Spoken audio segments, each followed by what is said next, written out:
Thank you, Prasa. All right, sorry. Thank you, Prasa, for inviting me today. Uh, Today, I will present a talk entitled Introduction to Principal Component Analysis.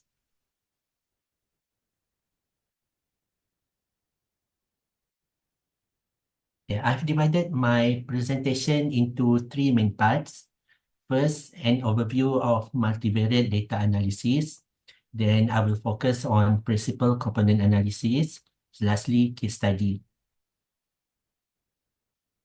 Okay, univariate analysis is an analysis used on one variable with the aim of finding out and identifying the characteristic of the variable. This analysis is the most basic analysis technique that is often used in various types of research. Because univariate analysis does not involve relationship between two or more variables, its purpose is more towards descriptive rather than exploratory. A sample of univariate data will be the bioactivity of the samples.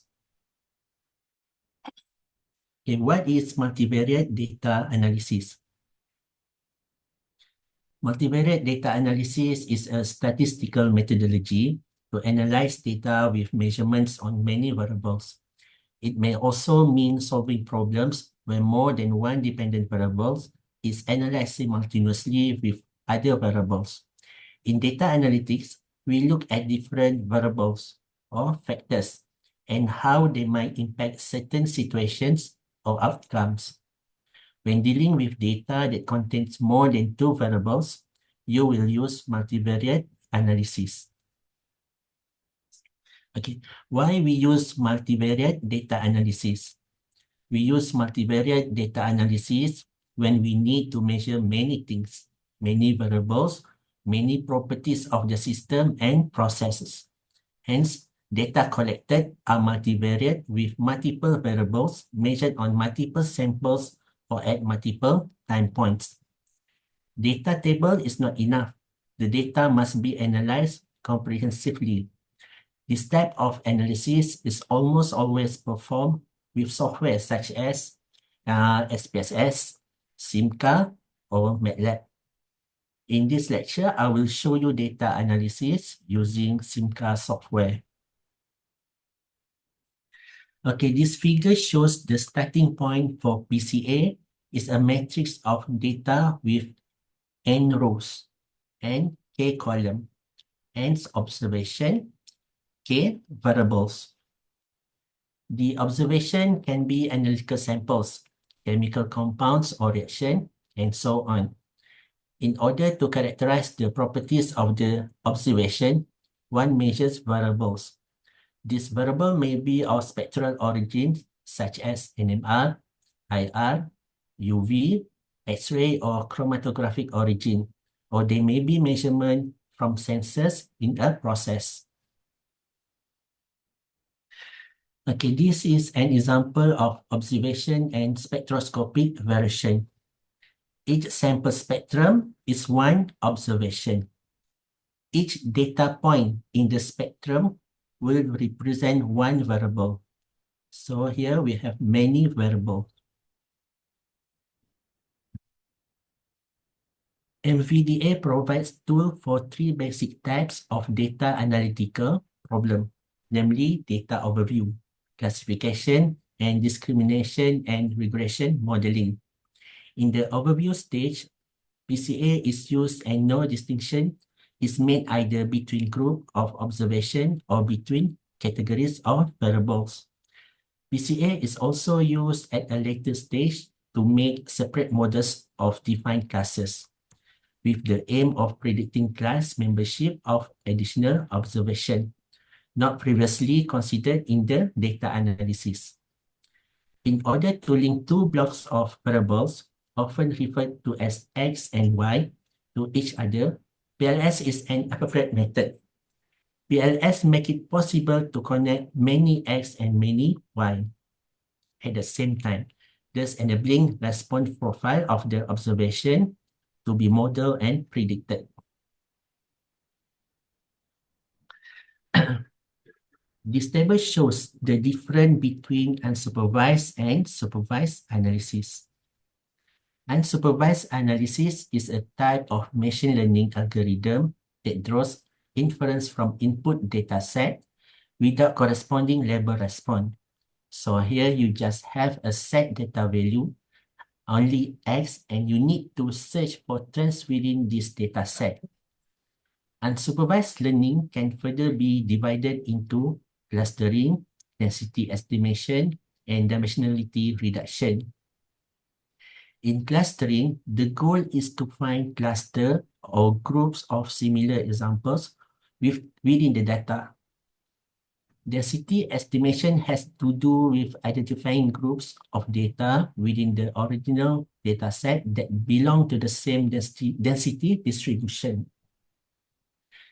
Then dimensionality reduction reduces data from a higher dimensional space to lower dimension like 2 or 3 dimension using the principal components. Now we go to supervised analysis. Supervised analysis is a branch of machine learning that tries to find a relationship in a given training data set. The input consists of a set of input vectors together with a corresponding target vectors. In supervised learning, you have input variables and output variables, and you have to use some algorithm to determine mapping function from the input to the output. When this is done, then given a new input data, you can predict the output. Why it is called supervised?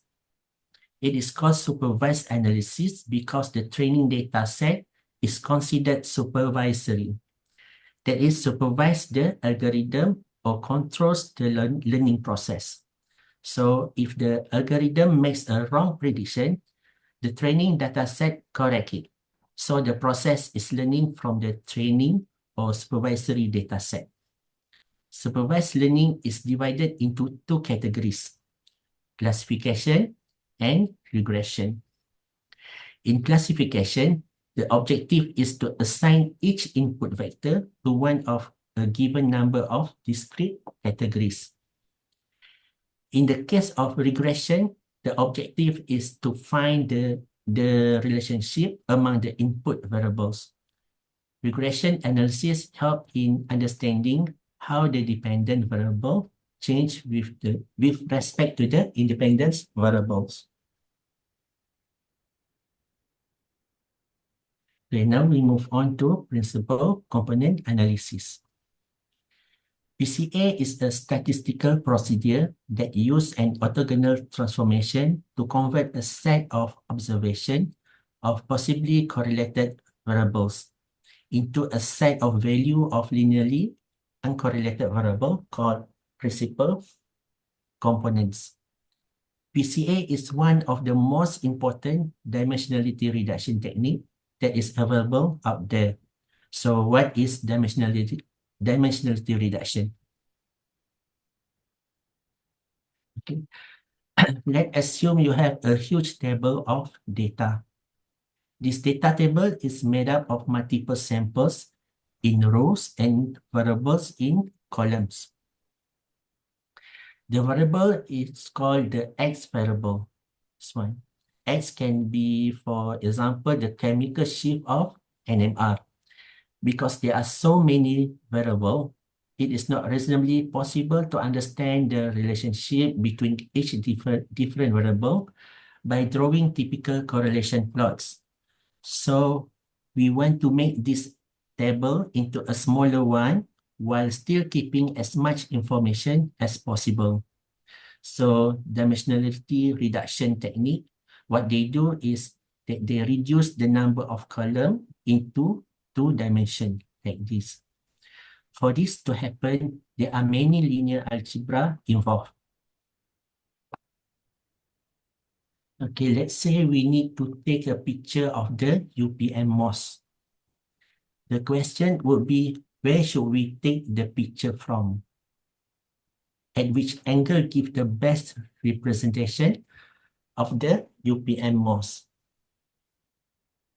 Okay, from this picture, the last picture, this one, is the best angle to take the picture because it gives the best information on how the UPM mode should looks like.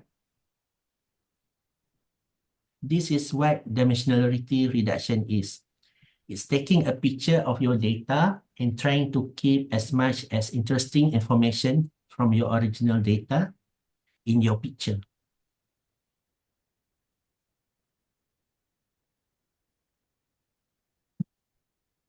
The information that you get from dimensionality reduction may not explain 100% of the original data.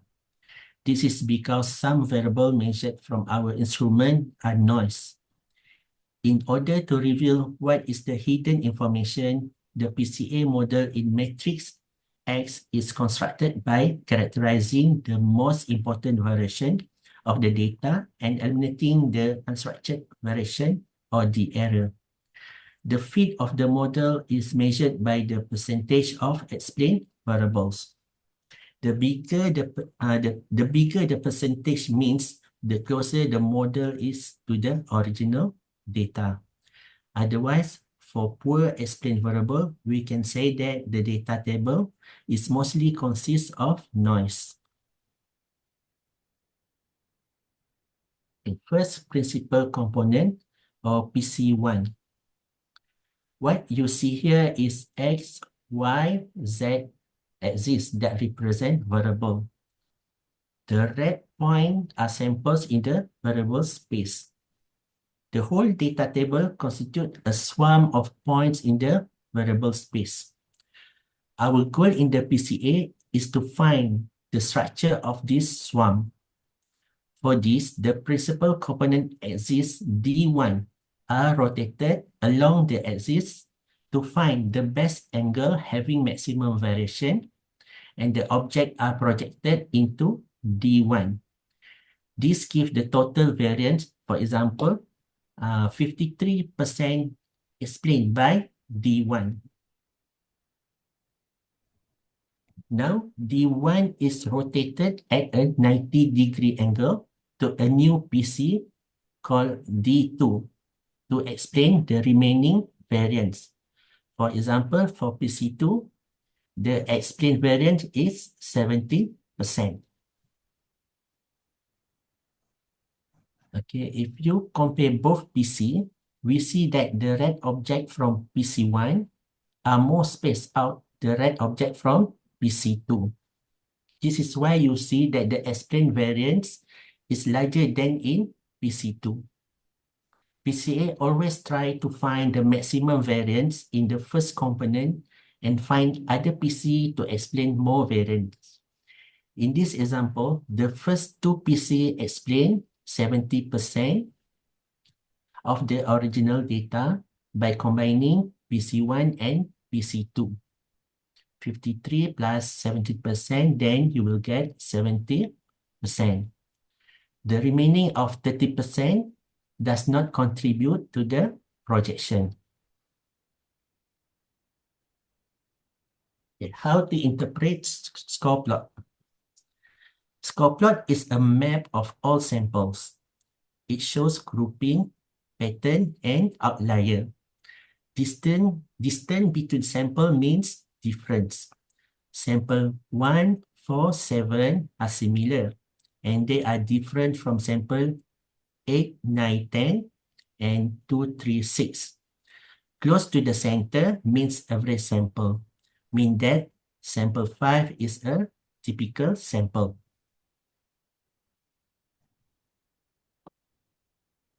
Now we go to the interpreting loading plot. Loading plot is a map of all variables. It is useful to understand the correlation between the variable and interpret sample groupings. Start from center and point towards a variable. Variables close to the center are not well summarized. For example, sample D. Large loading, for example, sample C, indicate that variable has strong effect on the principal component. Variables along the same direction are correlated, such as sample A and E. We can visualize loading plot in three types. loading scatter plot, loading column plot, and loading line plot.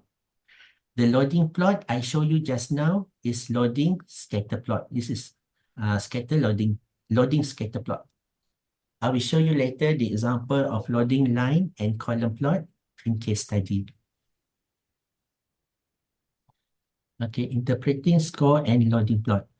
Okay, side by side, these two plots very helpfully characterize all the observation in the data set. The two plots are complementary and superimposable, and a direction in one plot corresponds to the same direction in the other plot. Okay, this is example of food data set. For this study, data were collected to examine similarities and differences of the food consumption between excuse me, European countries and the possible explanations. The data set consists of 16 samples, the European countries, and 20 variables, the common type food consumed in the Europe. Okay, this data matrix table shows you an example on how you can organize your data for any multivariate analysis. The sample is usually arranged in column and variable in row. Here we have 16 sample and 20 variables. Additional group information or metadata, this one, the blue color, describing the geographical location of each sample is added here to facilitate data interpretation. Having metadata or class is indeed important for sample grouping. This class is only considered as secondary observation ID and not Y variable, so it has no effect on the modeling.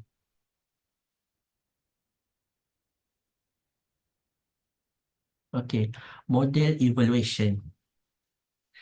Principal component is referred here as A, and N is the number of sample used in this model.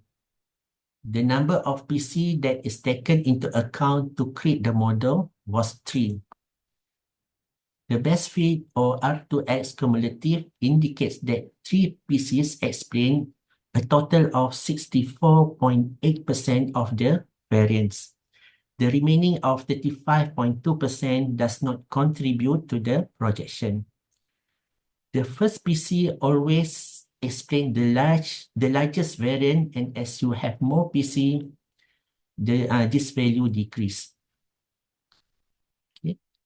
Q2 is the estimate of the predictive ability on new data. A negative Q2 indicates your model is not all predictive. The R2 and Q2 value that you can expect is highly application dependent. Generally, if R2 is lower than 0.5, the data contains large amount of noise or irrelevant information in the data. In this model, the R2 value was 0.648.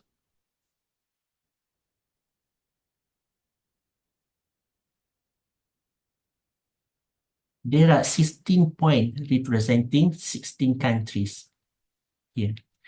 The score plot displays the first two principal components of a data set about the food consumption profile of European countries. These scores are called T1 and T2. Because we have metadata, this one, metadata, here the countries are colored according to the geographic location of the capital city. Here we have Mediterranean, Northern, Scandinavia, and Western. Okay, the first two components explain 50.9% of the variation. Okay, 31.7 plus 19.2.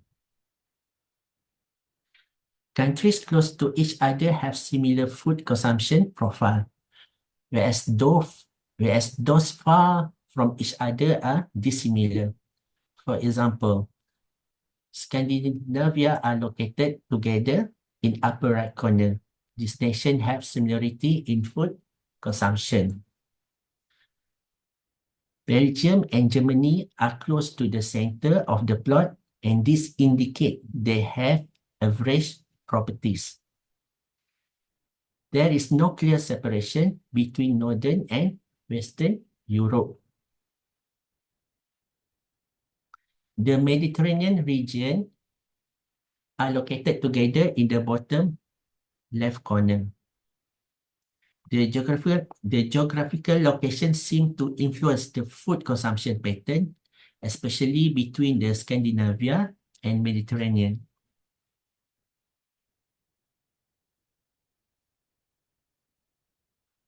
From the loading plot, we would like to determine which variable or food item are responsible for the pattern seen among the countries. We would like to know which variable are influential and also how the variable are correlated. The loading vectors in this plot are called P1 and P2. This figure displays the relationship between all 20 variables at the same time.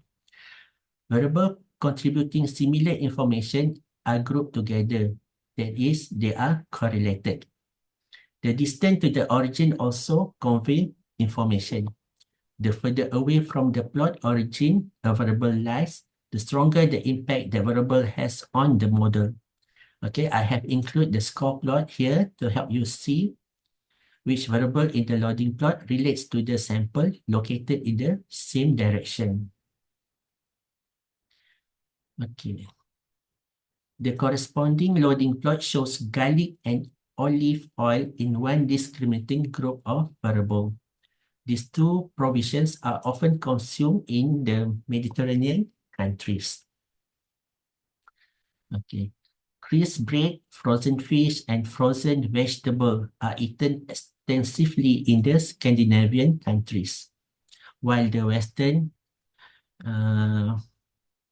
Europe countries drink instant coffee and eat powder soup. So, I think blue and yellow color. Now, since the PCA model use 3 components, we can investigate if the projection of PC1 versus PC3 will provide us with additional information on the food consumption pattern. We could see other pattern where England and Ireland can be distinguished from the rest European countries based on the consumption of tin soup, tea, and jam. The dimensionality of 16 times 20 data matrix was reduced to 3 PC to reveal the underlying grouping and pattern of food consumption among European countries.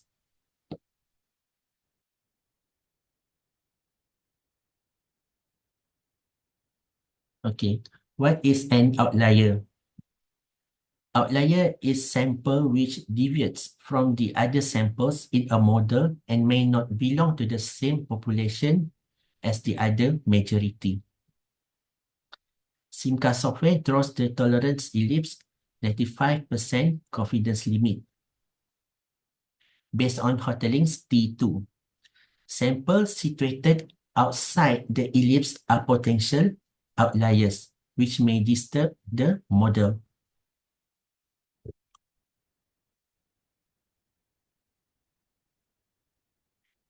A diagnostic tool to detect outlier. The Hoteling's T2 column plot display the distance from the origin in the score space for each selected observation. It is common to have about 5% sample to lie outside the ellipse. We need to investigate the seriousness of these outliers. For this, we can use the Hoteling's T2 plot. Value larger than 95% confidence limit are suspect, and the value larger than 99% confidence limit are serious outlier. For example, the sample value are larger than 99% confidence limit and is a serious outlier, the blue one.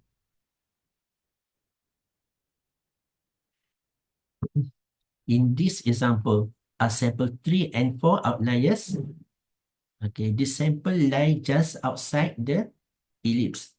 The Hoteling's T2 value did not exceed 99%. Okay, another diagnostic tool to determine the seriousness of these outliers are called D mod X. This one.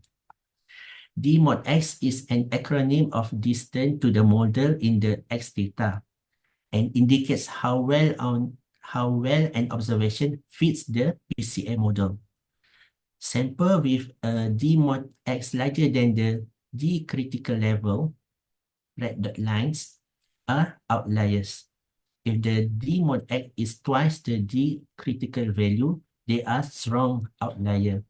In the D mod X plot, sample 13 are different from their population with respect to the correlation structure of the variable. Outliers to remove or not. When a sample has been detected as being an outlier, it is often interesting to try to investigate the reason. An outlier may be due to wrong labeling, measurement error, noise, or may indicate something scientifically interesting. Some outliers can be corrected or may need to remove. If in doubt, as to whether to remove an outlier or not, compare the models before and after removal. Okay, now we go to case study.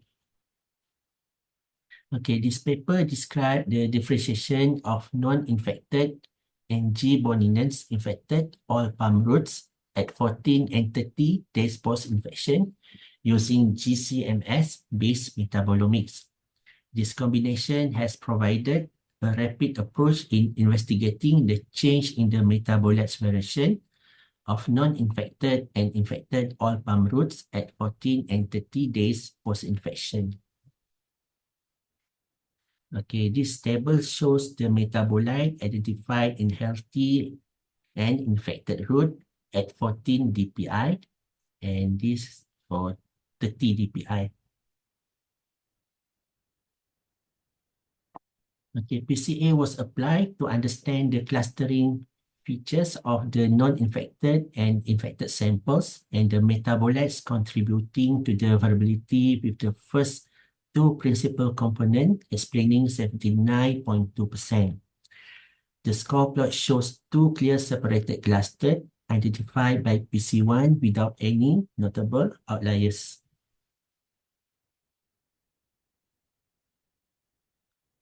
In identifying the root extract metabolites responsible for each differentiation, PCA models were generated in loading plot.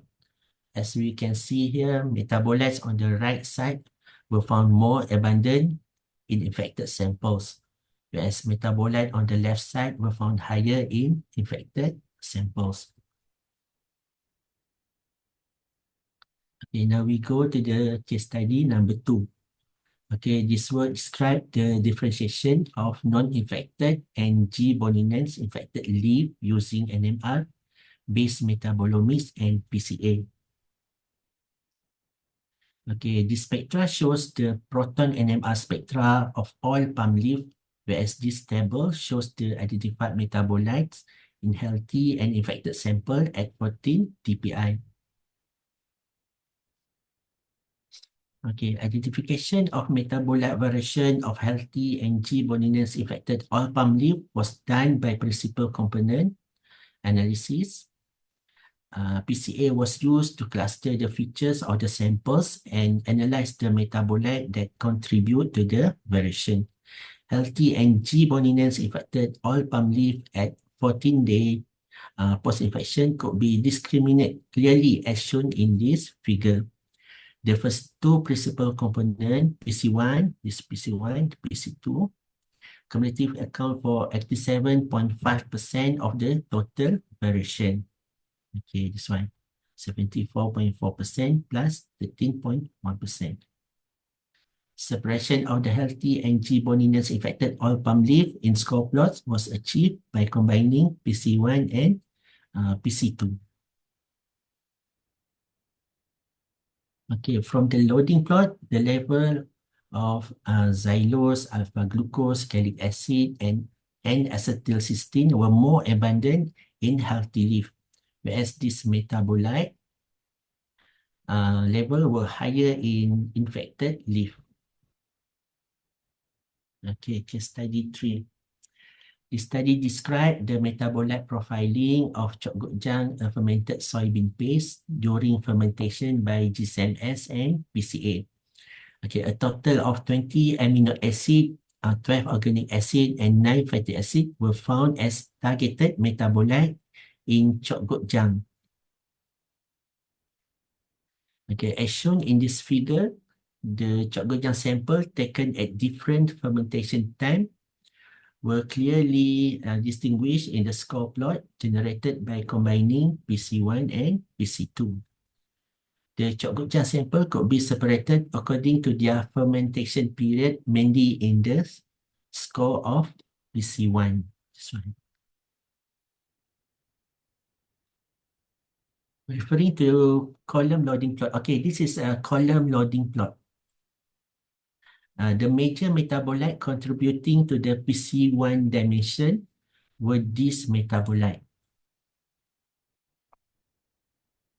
The level of this metabolite decrease as fermentation proceed, in contrast to those of 2-hydroxyglutaric acid, leucine, and tartaric acid, which did the reverse. The Chokgojang sample from 20 hours of fermentation could be more clearly discriminated in the score of PC2. Level of this metabolite, this way, increase as fermentation proceed, while lactic acid and succinic acid decrease. Okay, basic fact on PCA. PCA is an unsupervised classification. It reveals grouping, pattern, and detects outliers.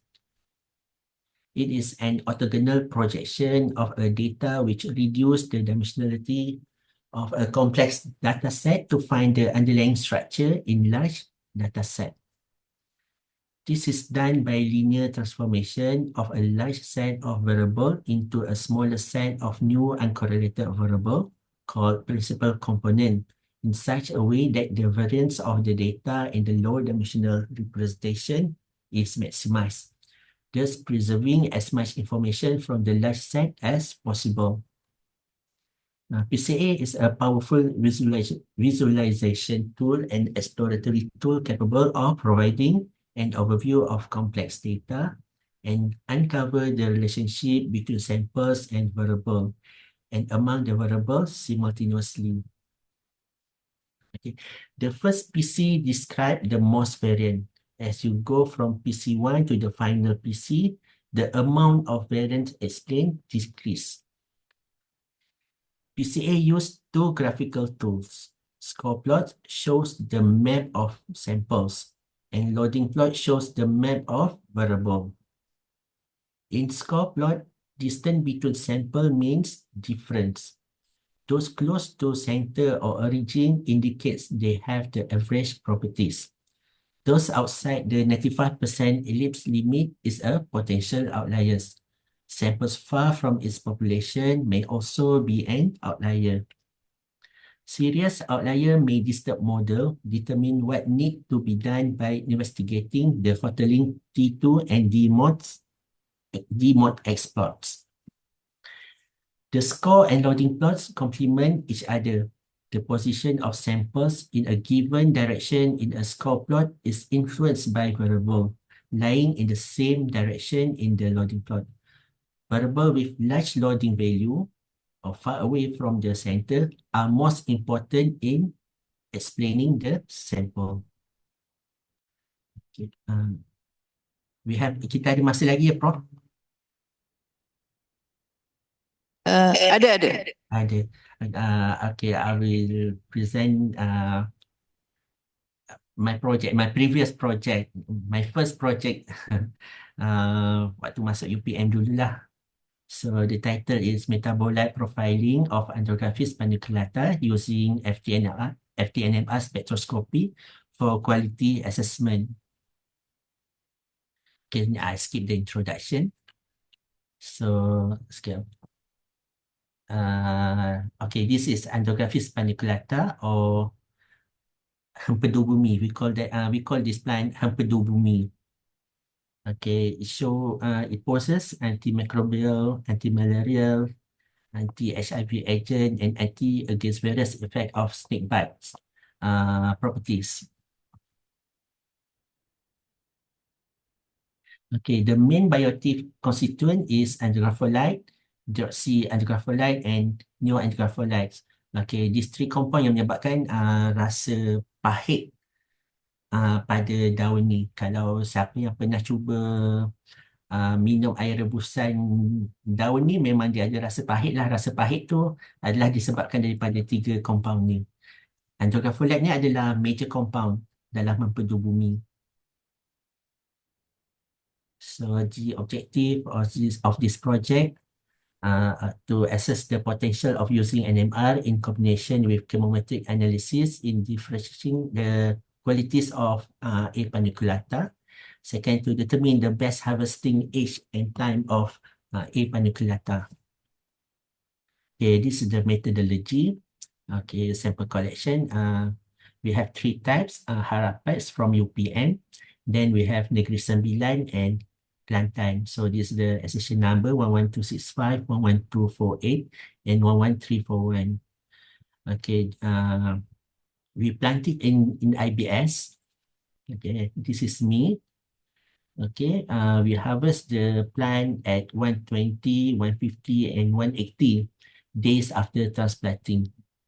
So we harvest this plant morning and evening to see the perbezaan lah kandungan major compound tadi. Then we analyze with FTNMR.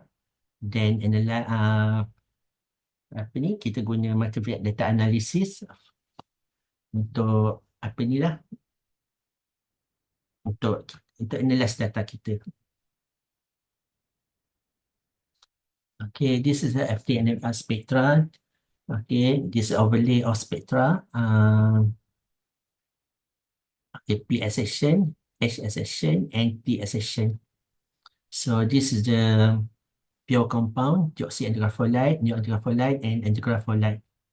And this is the NMR spectra of the crude extract, A. paniculata. So this is the preset, proton NMR, and J-resolve spectra. Just want to support this data. Okay, since the PCA did not show any separation, so we proceed with PLSTA. So this is a PLSTA score plot. It shows a distinct discrimination among Harapan, Kelantan, and Negeri Sembilan in both PC for all accession. So green Harapan, blue Kelantan, red Negeri Sembilan. Okay, this is the biplot. Biplot is overlay of score plot and loading plot. Okay. Okay, the PLSTA biplot is able to visualize the combination of the score plot and the loading plot in a single plot. Okay, and this is the variable. Deoxyandrographite, A andrographite, N is neoandrographite. Okay, the peak signal of andrographite, neoandrographite, and deoxyandrographite compound were mostly spotted at Harapan accession from UPM. Okay, permutation test was applied and result in validation of the model. From the validated plots, it can be observed that the PSD model is valid according to the reference limit for intercepts. Okay, then this okay, data of different harvesting time. Okay, this for Harapan, Kelantan, and Negeri Sembilan. The SDA score plot shows clear differentiation among the A nucleotide accession from different age 120, 150, and 180 DAT, indicating that the A nucleotide metabolite was strongly influenced by the age. In identifying an A nucleotide metabolite responsible for age differentiation, PLSTA models were generated in loading by plot. The major compound contributing to the discriminant were aldehyde, deoxyaldehyde, neoaldehyde, alanine, choline, alpha glucose, and beta glucose. The highest level of major compound are mostly spotted at 120 days after transplanting for plantain and glycine accession, whereas 150 DAT harvesting age for harapan accession. Okay, this is the permutation test. Okay, conclusion. Saya dah habis lah, Prof. All right. Okay. Just a moment. Yeah. All right. Thank you, Azizul. Thank you so much. I would like to open this session to question from the students.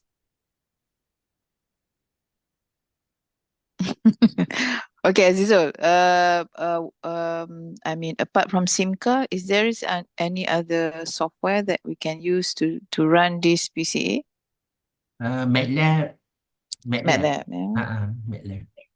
Mhm. But MATLAB, do we need to like write? Yeah, There is no the coding involved. programming. Tak ada, eh? All For right. Simca, we just click the software. All right. Okay. So how long do you take to like train yourself to do all this? It takes 3 months. 3 months to understand. Self-taught, yeah. You train yourself by training to the Simca and MATLAB. Yeah. I also Just by from, yourself, or did you have to go for any training? I know we invite a speaker from Netherlands I during that see. time. Hmm. But the rest are self-taught lah, yeah. Yeah, Belajar sendiri. Okay. yeah, belajar sendiri dengan student. So it's doable, yeah. Right. Right. Okay. So I think for any of you who has a question, probably who is doing something related to nature products or cancers, drug delivery or cytotoxicity, anyone? Okay. So if there is no question, then I would like to thank sorry, Azizul, for your talk. Okay. Thank you so much, Azizul. Yeah. All right. Bye. Okay. So Right. everybody, thank you so much for